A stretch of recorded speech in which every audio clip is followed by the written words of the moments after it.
Guys ঠান্ডার দিনে গঙ্গা দিকে গেছিলাম, গঙ্গাতে গিয়ে এরকম কিছু হবে আমি নিজেও ভাবতে পারি না, কি বলবো, না দেখলে মিস করবে অনেক।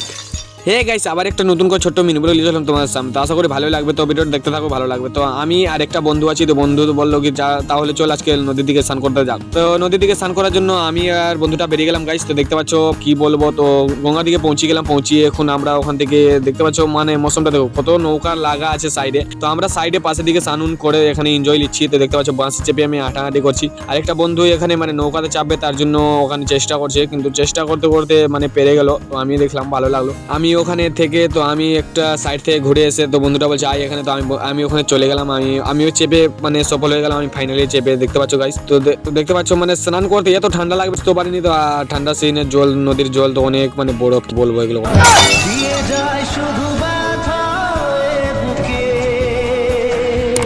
তো ফাইনালি গাইস আমার স্নান হয়ে গেল। তো গাইস লাইক করে সাবস্ক্রাইব করে দাও। চলো পরবর্তী ভিডিও দেখা হচ্ছে, টাটা বাই বাই।